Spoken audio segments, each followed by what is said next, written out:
Right, but, well, it's been an absolutely miserable morning, wet and weary, but the sunshine has come out finally, so I thought we'd come out to the garden, get something done. We've had a move around of some of the things in the garden, basically tidying up. I'm Marshall, and I'm going to be talking to you today about some of the do's and don'ts, and things you should and things you shouldn't, and things you might and things you're not quite sure what to do when it comes to growing in tyres. Tyres. Right, let's go get the tyres.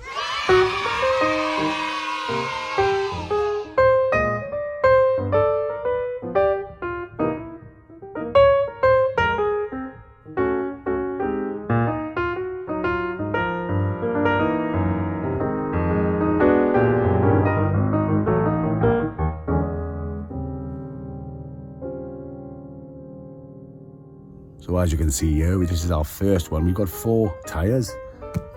This one here, no expense spared. As you can see, Continental tyres, only the best for us as well. These come off a nice Mercedes, an Elegance 2.5 TDI. Can you hear it? They're cutting the trees for the railroad that passes just by the house. The joys of urban gardening, eh? And also trying to film in your garden. Sounds like he's murdering the trees, not cut them down. Poor tree. And they've been doing it for ages.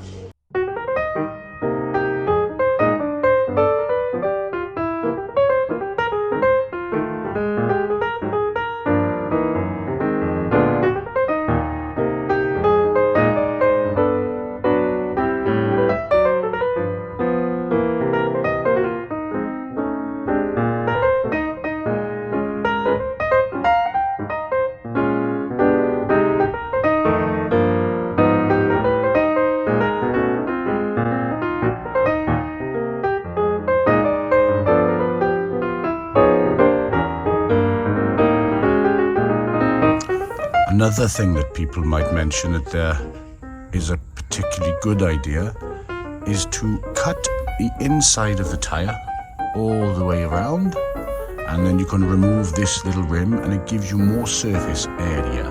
Plus, on top of that, it doesn't give anywhere for any animals like slugs, snails, or any sort of pests to live underneath here. Now, we do not want to do that. So the reason being is because I do not want to cut the tyre and give it any opportunity to break down or have some sort of loose fitting, if you would, where the tyre is not completely sealed around it. And I also don't want any waste off the tyre. I don't have anywhere to sort of process that little rim of rubber. It'll just end up going in the bin, and then in the bin it'll end up going back into the landfills, and that's no good for anybody, is it? Is it?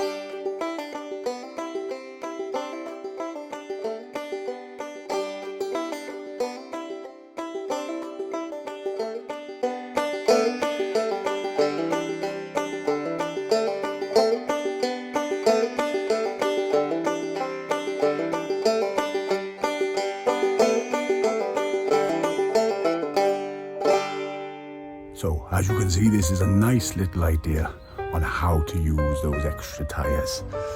Also, on the outside here as well, this is the old cover and casing for the hot tub that we used to have, because we are posh like that, you see, yes.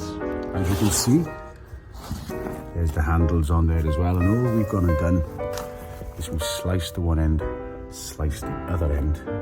As you can see, where is it? Over here. Simply with a knife, nothing too effective, doesn't matter if it frays or anything like that. And all we're doing is we're going to wrap that around All that'll do for now is just protect the seeds that we're going to be putting inside there as well. Keep them warm. But we're going to trim these down just a little bit as well, because you see, not quite sitting flush on the top. But what we may end up doing is with the second one, when the summer comes along, is that we spin this around like this, and we will wrap it with this side, which will deflect, reflect some of the heat, and hopefully not burn any of the seeds or any of the roots that are inside here, because that's the one thing tyres are very known for as well. They collect a lot of heat, black and thick and made of rubber. They will absorb all that heat, and they'll do it very, very quickly as well, especially on a hot sunny day. So you need to make sure that if you have something that can reflect that heat, or if maybe you can even paint these, which we might end up doing on the other side as well. Tyres.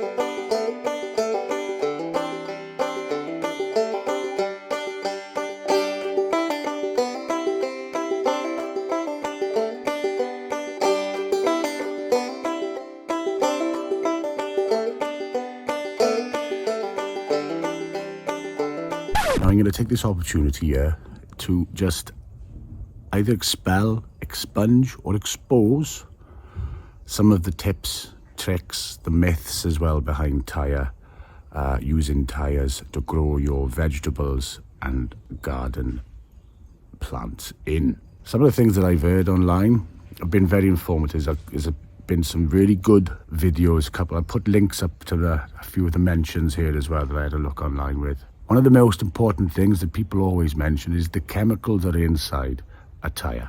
Now, there are a lot of chemicals in there as well. The list is endless. Benzene, there's sulfur dioxide in there as well, sulfur within them, lots of harmful chemicals. Now, the thing is, because they're in a compacted form, it does take a little bit of time for that to actually break down and seep into anything. What we recommend is, if you are using tyres, only use them for a very short period, which is what we're going to be doing in this garden here. It's only for maybe a season or maybe 2 seasons. They will break down. That will enter the water system of your plants and in your garden eventually. It does take a lot of time, and it also is generally up to personal preference as well. If you can handle that and you're okay with it, also you may be on a budget, you don't have the money, and it's, as we said, urban gardening 101, you use what you've got. So if you don't have the luxury of being able to not use them, then use them, but use it wisely and use it sensibly.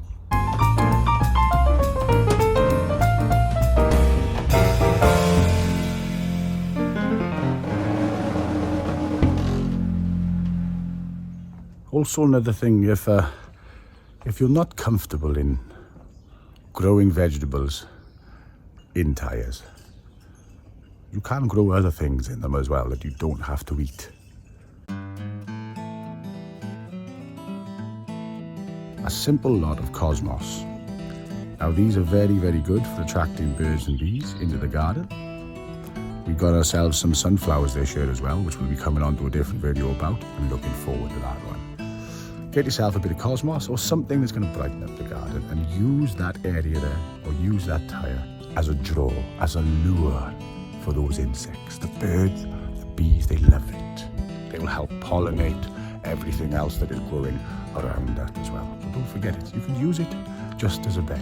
You don't have to eat everything that's in it. Let's go and put some of these cosmos in the tyre.